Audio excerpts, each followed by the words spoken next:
سیدنا علی ہی کے حوالے سے آپ کو پتہ معاشرے میں بہت سی غلط العام باتیں معروف ہیں. بہت سی باتیں، ان میں سے غدیر خم کا واقعہ بھی تھا جس کو مفصل انداز میں گزشتہ خطبے میں آپ کے سامنے رکھ دیا. اس کے علاوہ اور بھی بہت سی باتیں سیدنا علی کے بارے میں مشہور ہیں، اور ایک ایسا کنسپٹ اور ایک ایسا تصور سیدنا علی کی ذات کے بارے میں پیش کیا جاتا ہے کہ گویا سیدنا علی رسول اللہ کے دور میں تو بڑے بہادر تھے اور شیر خدا تھے، اور مرہب کے ساتھ جنگ بھی لڑی، خیبر کا دروازہ بھی اٹھایا، اور بڑے طاقتور تھے، بڑے جرأت مند تھے، بدر کے اندر بھی. یہ ساری باتیں درست ہے، لیکن جو دوسرا پہلو پیش کیا جاتا ہے کہ جیسے ہی رسول اللہ صلی اللہ علیہ وسلم دنیا سے چلے گئے تھے تو معاذ اللہ پھر اپنی بیوی کا دفاع بھی نہیں کر سکے، پھر دروازہ بھی ٹوٹ گیا تھا، پھر بیوی کا بچہ بھی ضائع ہو گیا تھا، پھر تینوں خلفاء کے دور کے اندر کوئی آواز حق کے اوپر جو یہ عجیب فلسفہ ہے کہ رسول اللہ کی ساری زندگی میں آپ کی دلیری، آپ کی خوبیاں بیان کی جا رہی ہیں، اور رسول اللہ کے چلے جانے کے بعد وہ ساری خوبیاں ایک دم ختم ہو گئی ہیں. اور اللہ معاف کرے، یہ ہمارا عقیدہ نہیں ہے، جن لوگوں کا ایک مصلحت کی چادر آ گئی ہے، اور اس مصلحت کی چادر کو تو ہم اہل سنت کہہ رہے ہیں، انہوں نے کیا کہا، تقیے کی چادر آ گئی ہے کہ دل میں کچھ اور تھا اور ظاہر کچھ اور کرتے تھے. انا للہ و انا الیہ تقیہ. یہاں تک حضرت علی کی ذات کے بارے میں الزام لگائے جاتے ہیں کہ وہ سیدنا علی نے تقیہ کیا، یعنی دل کے اندر بات کچھ اور ہوتی تھی اور لوگوں کے سامنے معاذ اللہ. یہ وہ لوگ کہتے ہیں جو حضرت علی سے محبت کے دعوے دار ہیں کہ سیدنا علی نے جی حکمت کی وجہ سے خاموشی اختیار کی. اللہ کے بندو، جس چیز کا آپ نے قضیہ اٹھایا سیدنا علی کی ذات کے بارے میں، یہ ابہامات ان لوگوں کے ہیں جو سیدنا علی سے محبت کے دعوے دار. اگر حضرت ابو بکر نے حصہ نہیں تھا دیا، حضرت عمر نے حصہ نہیں تھا دیا، حضرت عثمان نے حصہ نہیں تھا دیا بی بی فاطمہ کو، حالانکہ رسول اللہ صلی اللہ علیہ وسلم کی جتنی ازواج ہیں، جب یہ وراثت کا معاملہ آیا تو امہات المومنین نے بھی یہی سمجھا کہ وراثت میں رسول اللہ صلی اللہ علیہ وسلم کے ہم حصے دار ہیں، اور سیدہ فاطمہ نے بھی یہی سمجھا. مطالبہ کر دیا تو حضرت ابو بکر نے رسول اللہ صلی اللہ علیہ وسلم کی وہ احادیث، اور ماں عائشہ امہات المومنین میں وہ پہلی تھی جنہوں نے یہ بات کہی. کس چیز کا تقاضا کرتی ہو؟ کیا رسول اللہ صلی اللہ علیہ وسلم کا فرمان نہیں سنا کہ نبی وراثت میں مال چھوڑ کے نہیں جاتے؟ تو حضرت عائشہ کے علاوہ امہات المومنین کا بھی، سیدہ فاطمہ کا بھی ذہن سے حضرت ابو بکر نے جب یہ بات بتلا دی تو انہوں نے اس کے اوپر ایگریمنٹ کا اظہار کیا. وہ لوگ کہتے ہیں جی ناراض ہو گئی، جی ایسا ہو گیا، جی ویسا ہو گیا، اور ان کا حق تھا جو دیا نہیں گیا. اب یہاں پہ بھی سیدنا علی کی ذات کو تان و تشنیع کا نشانہ بنایا جاتا کہ خاموش رہے حکمت کے تحت. چلیں یہ فلسفہ اگر آپ کا مان بھی لیا جائے تو جب حضرت ابو بکر دنیا سے چلے گئے، حضرت عمر چلے گئے، حضرت عثمان چلے گئے، خلافت کس کو ملی ہے؟ سیدنا علی کو. اگر حق ہوتا سیدنا علی کی نظر میں بھی تو آج تو حکومت سیدنا علی کی ہے، وہ کیوں نہیں دیا؟ حسن حسین کو کیوں نہیں ملا؟ اگر ماں فاطمہ کا حصہ تھا تو حضرت حسین کو حسن کو دے دیتے، امہات المومنین کو دے دیتے. سیدنا علی کے دور میں امہات المومنین میں سے امی عائشہ زندہ تھی کہ نہیں تھی؟ دیا. گویا حضرت علی کا بھی وہی نقطہ نظر تھا. یہ آپ لوگوں کے لیے وسوسے ڈالے جاتے ہیں جو حضرت ابو بکر کا تھا، حضرت عمر کا تھا، حضرت عثمان کا تھا. اور ایک بات یاد رکھیے گا، حضرت علی کا حقیقت میں یہ جو ان لوگوں نے کہانیاں بنائی ہوئی ہیں جھوٹ کے اوپر مبنی مکمل سراسر صراحتاً حضرت ابو بکر کے ساتھ، حضرت عمر کے ساتھ، سیدنا عثمان کے ساتھ آپ کے پیار اور محبت کے صحیح اسناد کے قصے اور صحیح اسناد کے واقعات بھی موجود ہیں. خود حضرت ابو بکر حسنین کریمین میں سے ایک کو باہر نکلے ہیں، جھولی میں اٹھا لیے اور کہتے ہیں اللہ کی قسم اس کی شکل اس کے باپ علی سے نہیں، اس کے نانا سے ملتی ہے. اور حضرت علی مسکرا رہے. آپ اختلاف کی باتیں کرتے ہیں. ایک تابعی بیان کرتے ہیں میں مدینہ میں داخل ہوا، 2 اشخاص ایک دوسرے سے بے تکلفی کے انداز میں کھڑے تھے اور ایک نے دوسرے کے کندھے کے اوپر ٹیک لگائی ہوئی تھی، کھڑے دوستی کے انداز میں، جیسے یہ برے صغیر میں بھی دو سے اکٹھے چل رہے ہوں تو کندھے کے اوپر ہاتھ رکھتے اور ٹیک کے انداز میں چل رہے۔ میں نے پوچھا یہ کون ہے دونوں سبز کپڑوں کو پہنے ہوئے؟ کہا عمر ہیں اور علی ہیں۔ حضرت عمر ممبر رسول کے اوپر بیٹھے، حضرت حسین خود بیان کرتے ہیں چھوٹی عمر کے تھے، بڑے ہو کے اس واقعے کو بیان کرتے رہے کہ عمر نے میری یہ عزت اور احترام کیا۔ کہتے میں بچہ تھا، چھوٹی عمر تھی، میں عمر کے پاس گیا اور عمر کو کہنے لگا اے عمر، ممبر رسول پہ بیٹھے ہیں، میرے باپ کے ممبر سے اتر جائیے۔ باپ سے مراد یہاں محمد رسول اللہ صلی اللہ، ان کو بابا، جیسے نانا کو بھی انسان بابا جان، اور اس معنوں میں رسول اللہ کے ممبر کے اوپر بیٹھے بچہ ایک ساری زندگی اپنے نانا کو ایک ممبر پہ بیٹھے ہوئے دیکھ رہا ہے۔ حضرت ابو بکر کا 2 سال کا عرصہ بیت گیا تو حضرت عمر کو جب اس ممبر پہ دیکھا تو آ گئے اور کہنے لگے میرے باپ کے ممبر سے اتر جائیے اور اپنے باپ کے ممبر پہ چلے جائیے۔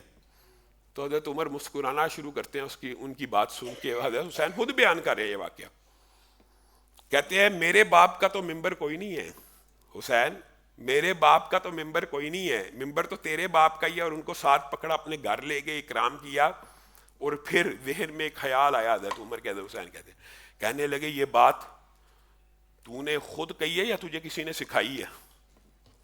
تو حضرت حسین نے کہا نہیں میں نے تو یہ خود بات کی ہے، میرے بابا کا ممبر ہے۔ تو کہنے لگے آپ نے پھر میرے گھر آنا ہے، آپ کو قسم لگے، یہ تعلقات ہیں علی سے نہیں، علی کی اولاد کے ساتھ بھی، آپ نے پھر میرے گھر آنا ہے، آپ کو قسم لگے آپ میرے گھر آتے جاتے رہا کریں۔ حضرت حسین کو کہہ رہے ہیں کم عمر ہے ابھی، اور حضرت حسین کہتے ہیں میں عمر کی اس محبت کی وجہ سے اور ان کے بار بار اصرار کی وجہ سے ان کے گھر گیا تو میں نے دیکھا کہ حضرت امیر معاویہ کے ساتھ گفتگو کر رہے ہیں اور باہر عبداللہ ابن عمر آئے ہیں اور انہوں نے اجازت چاہیے اندر آنے کی، تو انہوں نے کہا سیدنا امیر معاویہ کے ساتھ گفتگو اور یہ اندر آنے کی اجازت نہیں ملی۔ تو کہا اگر عمر کے بیٹے کو یہ اجازت نہیں ملی تو مجھے کہاں ملنی ہے، میں واپس چلا گیا۔ تو حضرت عمر کو پتا چلا حسین بھی آئے تھے، عمر ابھی چھوٹی ہے، حسین بھی آئے تھے اور باہر سے چلے گئے ہیں، تو مجھے بلایا، کہا آپ اندر کیوں نہیں آئے؟ تو میں نے کہا آپ کا بیٹا باہر تھا اور اس کو اندر آنے کی اجازت نہ ملی تو میں نے یہ گمان کیا مجھے بھی نہیں ملے گی۔ تو کہا سیدنا عمر نے، یہ الفاظ وہ بیان کرتے تھے لوگوں کو واقعہ سناتے ہوئے، کہ سیدنا عمر نے کہا اللہ کے بعد یہ عزت کا، یہ سرداری کا اگر تاج ملا تو آپ کے خانوادے کی وجہ سے ملا ہے، آپ کا حق میرے بیٹے سے زیادہ ہے،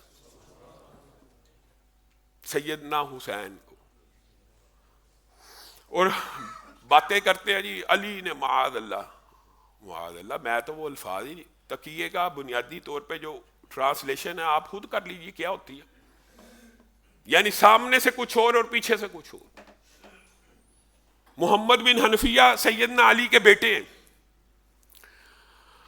اور انہوں نے سیدنا علی سے پوچھ لیا اے علی بتائیے، اور بیٹے تھے، لوگوں کی باتیں، شیعان علی کا فلسفہ پروان چڑھ چکا تھا، ان کے ذہن میں بھی کچھ سوالات ہوں گے ہی نا۔ انہوں نے اسی لیے باپ سے پوچھا کہ بتائیے رسول اللہ کے بعد سب سے افضل شخصیت کس کی ہے؟ تو کہا، محمد بن حنفیہ بیان کرتے ہیں میرے باپ علی نے بغیر جھجک کے، بغیر ایک لمحے کے تحیر کے کہا وہ تو ابو بکر ہیں۔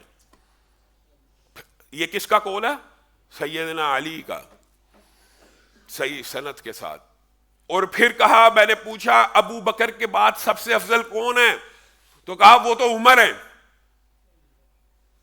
محمد بن حنفیہ خود کہتے ہیں کہ میں نے پھر سوچا کہ اگر میں نے تیسرے کا پوچھ لیا تو یہ نہ کہہ دیں کہ کہیں سیدنا عثمان ہے۔ یہ اس دور میں آپ کو پتہ ہے حضرت عثمان کے قصاص کا سارا واقعہ اور سیدنا امیر معاویہ کی پوری کمپین کھڑی ہو چکی تھی، اور اس وجہ سے شیعان علی بھی اور وہ صحابہ ان کے ذہن میں کچھ نہ کچھ سوالات تھے، تو یہاں پہ محمد بن حنفیہ بھی سوال کر رہے ہیں نا۔ تو کہا کہیں میرے ذہن میں خیال آیا میں تیسرے کا پوچھوں. محمد بن حنفیہ خود بیان کرتے ہیں کہ کہیں آپ یہ نہ کہہ دیں کہ سیدنا عثمان ہیں. تو میں نے از خود سبقت لے جاتے ہوئے کہا کہ تیسرے نمبر پہ تو آپ ہی ہوں گے. تو مجھے میرے باپ نے جھڑک دیا, کہا نہیں میں تو مسلمانوں کا ایک فرد ہوں, نہیں میں تو مسلمانوں کا ایک فرد ہوں. اور مراد یہی ہے کہ اگر آپ سے تیسرا پوچھ لیا جاتا جیسے بیٹا کہہ رہے ہیں تو سیدنا عثمان ہی کا نام لیتے. اور یہ تو تھا سوال محمد بن حنفیہ کا. ابو جحیفہ کو خود کہا میں تجھے نہ بتلاؤں, وہم اور اشکال کو دور کرنے کے لیے. یہ جو میں نے اوپر روایت بیان کی ہے یہ بخاری شریف کی ہے. اور یہاں پہ ابو جحیفہ کو کہا کہ میں تجھے نہ بتلاؤں کہ رسول اللہ کے بعد زمین کی پشت کے اوپر سب سے افضل شخص کون ہے؟ کہا بتائیے. کہا ابو بکر ہے. خود کا ہے, ایک جگہ سوال ہوا اور ایک جگہ خود اظہار کر رہے. اور پھر کہا عمر ہیں. ابو جحیفہ نے بھی سبقت لے جانے کی کوشش کی, پھر آپ ہیں. تو علی نے کہا نہیں پھر تیسرا ہے, اور تیسرے سے مراد امت کا اجماع ہے, حضرت عثمان ہے. تیسرے خلیفہ کون تھے؟ نہیں پھر تیسرا ہے. گویا جو ترتیب خلافت کی تھی وہی ترتیب افضلیت کی بھی تھی. اور یہ عقیدہ اہل سنت کا اکیلے کا نہیں ہے, یہ اجماعی عقیدہ ہے. یہ سیدنا علی کی زبان سے ثابت ہے, سیدنا علی کی زبان سے. اور یہ کہتے ہیں کہ یہ جی تقیہ تھا, یہ تقیہ ہے. حضرت علی اظہار فرما رہے ہیں, اعلان فرما رہے ہیں, پوچھنے پہ ایک جگہ پوچھنے پہ بتا رہے ہیں, ایک جگہ از خود اظہار کر کے اعلان کر کے بتا رہے ہیں. یہ خامخواہ لوگوں کے ذہن میں اشکالات ڈالے جاتے ہیں, لیکن اس کا مطلب یہ بھی نہیں ہے کہ سیدنا علی کی کوئی شان اور مناقب نہیں ہے یا فضیلت نہیں ہے. حضرت علی نے جنگیں لڑی ہیں, اور بدر کے مقام پہ جو پہلا حسومت کی آیات ہے ہادانی حسمانی والی, اس کے اوپر امت کا اجماع ہے. یہ حضرت علی کے بارے میں اور وہ ان کے بارے میں جنہوں نے حضرت علی کے ساتھ جنگ لڑی. حضرت علی کے بے شمار فضائل ہیں, بے شمار مناقب ہیں. حتیٰ کہ رسول اللہ صلی اللہ علیہ وسلم کے ساتھ ان کا جو پیار اور محبت کا رشتہ ہے اس کے بارے میں اکثر آپ کے سامنے یہ کہا کرتا ہوں کہ محدثین, مورخین, مفسرین نے لکھا ہے علی رسول اللہ صلی اللہ علیہ وسلم سے اتنا پیار کیا کرتے تھے اور رسول اللہ کی صحبت اور قربت میں اتنا رہا کرتے تھے کہ رسول اللہ اگر غائب ہو جاتے, یعنی آنکھ سے اوجھل ہو جاتے, تو سیدنا علی بے چین ہو جاتے اس اونٹنی کے بچے کی طرح کہ جس کی ماں کھو جائے. اب اونٹنی کے بچے کی مثال عربوں کی اگر آپ سمجھیں تو اونٹنی کے بچے باقی جانوروں کے بھی بچے ہوتے ہیں, لیکن اونٹنی کا بچہ اگر اونٹنی سے جدا کر دیا جائے وہ جس طرح اچھلتا کودتا بے چینی کا اظہار کرتا ہے, وہ مراد ہے کہ سیدنا علی رسول اللہ کے آگے پیچھے اسی طرح دوڑا کرتے تھے. یہ الفاظ بھی موجود ہیں, جس طرح اونٹنی کا بچہ اونٹنی کے آگے پیچھے دوڑتا ہے.